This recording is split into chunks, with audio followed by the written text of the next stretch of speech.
प्रिय भैया बहनों, कक्षा 10 जीव विज्ञान में हम मनुष्य में पाचन एवं पाचन तंत्र के बारे में पढ़ रहे हैं। जो कल वीडियो में समाप्त हुआ पाचन क्रिया, पाचन तंत्र और पोषण।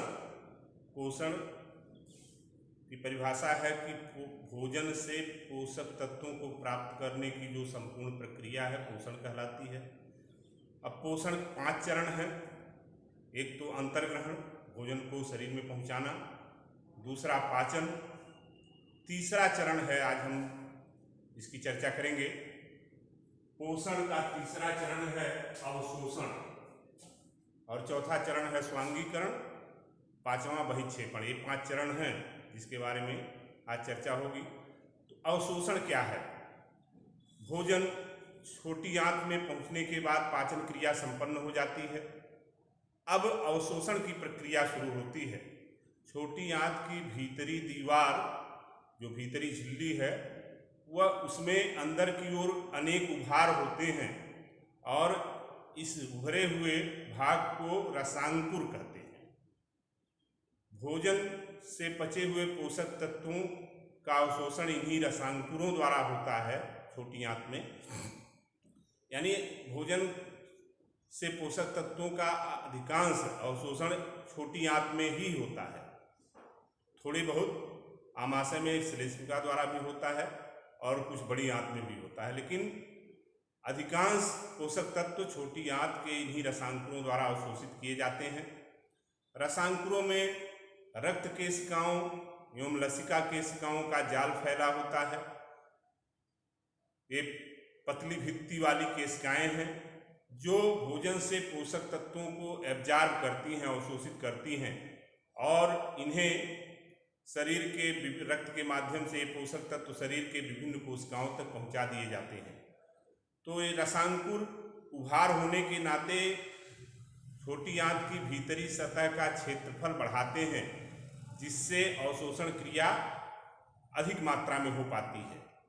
तो ये रसांकुर अवशोषण करते हैं और अवशोषण शरीर द्वारा पचे हुए भोजन से पोषक तत्वों को ग्रहण करने की प्रक्रिया को अवशोषण कहते हैं, जो छोटी आंत में होती है। और छोटी आंत की भीतरी दीवार में जो उभार होते हैं रसांकुर कहते हैं। रसांकुरों द्वारा ही अवशोषण क्रिया संपन्न होती है। कुछ मात्रा में जल, खनिज लवण और वसा का अवशोषण बड़ी आंत की दीवारों द्वारा भी होता है।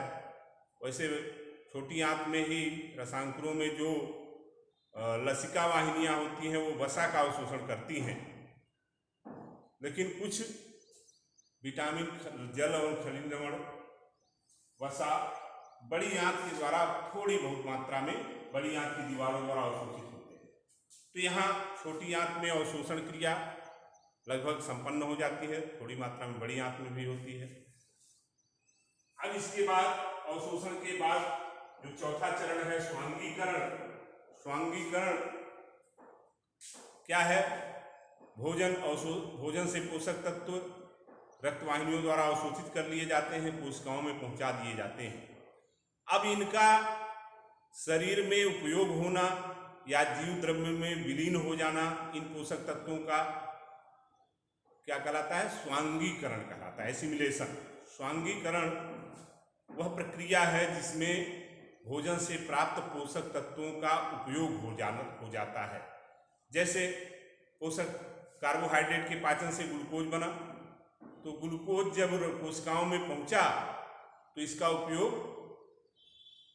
ऑक्सीकरण द्वारा ऊर्जा प्राप्त करने में किया जाता है। यानी ग्लूकोज को जला करके ऊर्जा प्राप्त कर ली जाती है, ग्लूकोज समाप्त हो गया। ऐसे ही अमीनो अम्ल, प्रोटीन के पाचन से अमीनो अम्ल बनते हैं जो कोशिकाओं में पहुंचते हैं, तो ये अमीनो अम्ल प्रोटीन का निर्माण कर देते हैं, हार्मोन्स का निर्माण करते हैं, शरीर में कोशिकाओं ऊतकों का निर्माण करते हैं, टूट फूट की मरम्मत करते हैं।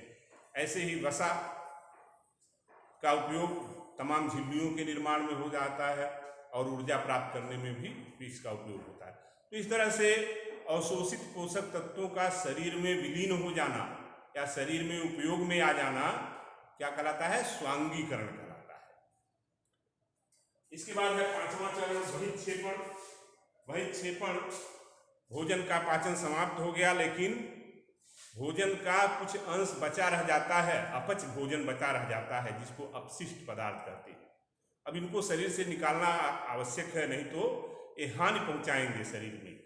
तो भोजन के पाचन के पश्चात बचे हुए अपशिष्ट शेष पदार्थ को शरीर से मल के रूप में बाहर निकालना ही बहिक्षेपण कहलाता है, जो नित्य समय समय पर शौच क्रिया के माध्यम से इसे मल के रूप में शरीर से बाहर निकालते हैं, और यह प्रक्रिया अवशोषण का बहिक्षेपण कहलाती है। तो ये पूरा पोषण अंतर्ग्रहण से लेकर के बहिक्षेपण तक ये 5 चरणों में विभक्त है। अब ये मनुष्य में पोषण क्रिया संपन्न हो गई। अगले वीडियो में हम अगले जैविक प्रक्रम के बारे में चर्चा करेंगे।